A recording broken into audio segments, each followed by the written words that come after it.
Muy bien. Por la bancada de diputados del Partido Comunista y la Izquierda Cristiana expone don Luis Cuello. Tiene la palabra. Gracias, presidente. En primer lugar, quisiera decir, antes de abordar la materia de objeto de este requerimiento a nombre de la bancada de diputados del Partido Comunista y la Izquierda Ciudadana, que nuestra bancada apoyó firmemente esta glosa de gratuidad en el entendido que este es un primer paso para avanzar en un sistema educacional que contemple y reconozca el derecho universal al acceso a la educación. Mucho se ha hablado en estos días de discriminación y también de discriminación arbitraria. Y al respecto debemos decir con mucha fuerza que el actual sistema educacional es hoy profundamente discriminatorio y segregador, y que está fundado en la condena de la cuna, en la condena de la capacidad económica de cada familia. Por lo tanto, este primer paso, que es esta glosa de gratuidad, lo entendemos en consecuencia como un mecanismo, como un principio, como un primer paso para avanzar hacia una configuración, un diseño institucional que supere las desigualdades en materia educacional. Dicho esto, quisiera señalar que en relación a la petición principal del requerimiento, esto es, que se declare como contrario a la Constitución la glosa número 5, atendido que según los requerentes esta excede el ámbito constitucional de la Ley de Presupuestos y además que se dice que es ajena a las ideas matrices de la Ley de Presupuestos, que por lo demás contiene regulaciones sustantivas e intensas. Nosotros estimamos que el fundamento de esta petición principal es débil en su contenido, toda vez que la Ley de Presupuesto lo que hace es asignar y determinar cómo se distribuyen los gastos del Estado.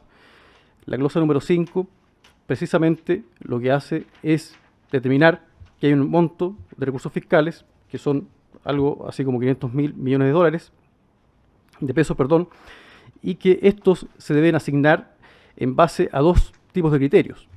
Un criterio que está determinado por ciertos requisitos que deben cumplir los estudiantes, los potenciales beneficiarios de este programa o mecanismo de gratuidad, y por otra parte también criterios en relación a las instituciones que resulten elegibles. Por lo tanto, nosotros entendemos que la glosa número 5 es una norma de carácter presupuestario y no es ajena en absoluto a la práctica común en la Ley de Presupuesto. Hay numerosas glosas en la Ley de Presupuesto, en esta ley y en leyes anteriores, que contemplan asignaciones directas a instituciones, otras que remiten la determinación de los criterios a la potestad reglamentaria del Ejecutivo, y también otras glosas presupuestarias que en la misma Ley de Presupuestos determinan y precisan cuáles son estos requisitos para que se ejecute el presupuesto. Por lo tanto, nosotros hemos entendido que en esta materia la glosa ha cumplido con creces este principio, entendido que perfectamente pudo haber sido remitido a la potestad reglamentaria del Ejecutivo. Esto pudo haber sido remitido a un decreto, sin embargo, el Gobierno y el Parlamento han resuelto regular con precisión y rigurosidad cuáles son los elementos y los criterios que deben ser satisfechos para el otorgamiento de este programa de gratuidad. Por otra parte, han sostenido los requerentes que esta norma presupuestaria impone regulaciones de carácter sustantiva, regulaciones intensas. ¿A qué se refieren?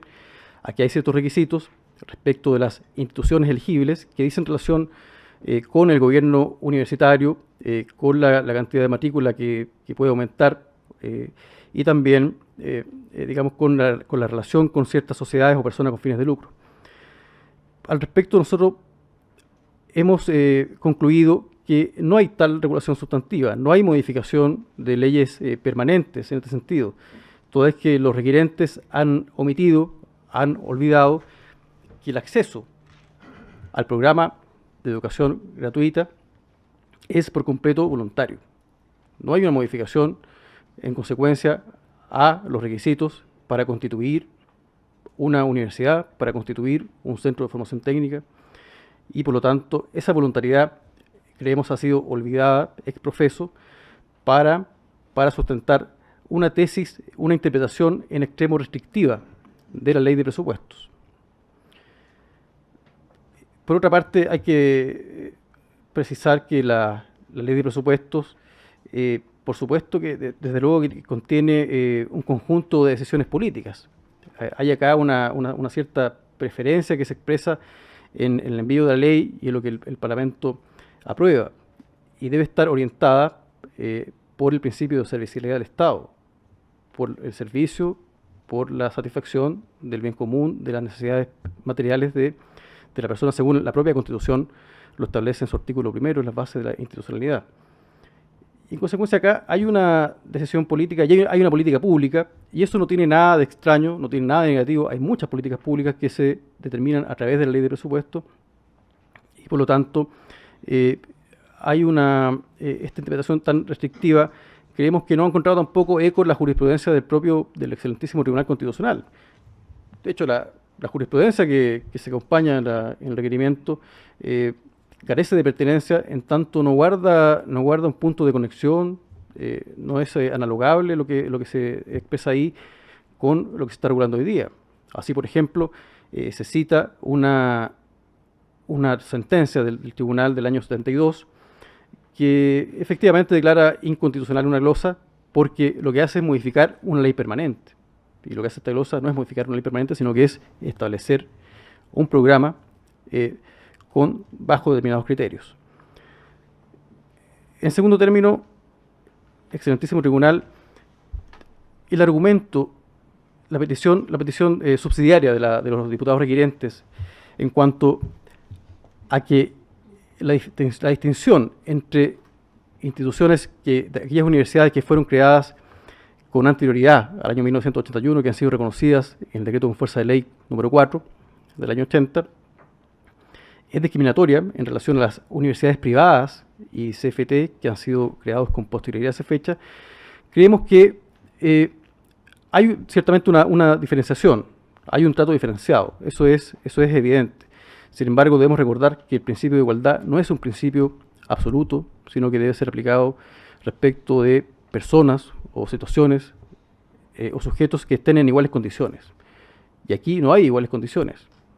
Aquí existen universidades de larga data, hay una tradición también de apoyo del Estado que se fue ciertamente debilitando, y es por eso que hoy día estamos hablando de un nuevo sistema de educación superior, porque el Estado, desde luego que ha abandonado, ha dejado de lado a las universidades públicas estatales y también a las públicas no estatales.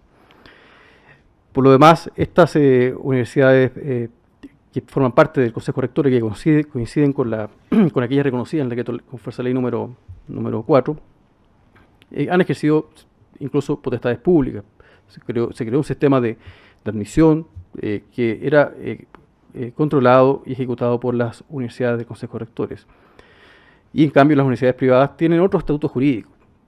Y esto se refleja precisamente en un mecanismo de financiamiento que tampoco es mencionado por los diputados requirientes. Y estimamos que no es mencionado porque ciertamente debilita su argumento. El aporte fiscal directo se entrega solamente a las universidades que forman parte del Consejo de Rectores. Y no por eso esto debe ser estimado como discriminatorio o inconstitucional. Finalmente, excelentísimo tribunal, quisiera hacer una precisión respecto de cuáles serían los efectos. Me parece que es muy necesario cuáles serían los efectos en el improbable evento que el tribunal acoja el requerimiento. Si se acoge la petición principal, lo que ocurriría es que se elimina el requisito de que los estudiantes se matriculen en instituciones elegibles y por lo tanto la glosa presupuestaria, el mecanismo de gratuidad, quedaría sin aplicación.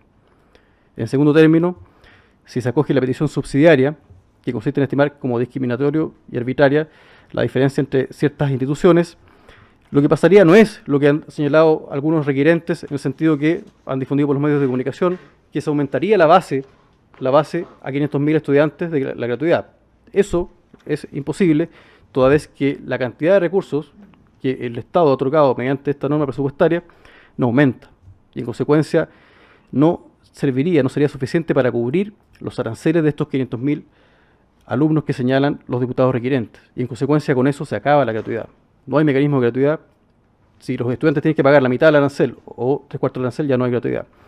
Es por esto, excelentísimo tribunal, que nosotros estimamos que el tribunal debiera desechar el requerimiento presentado por un grupo de diputados. Gracias. Bien, muchas gracias.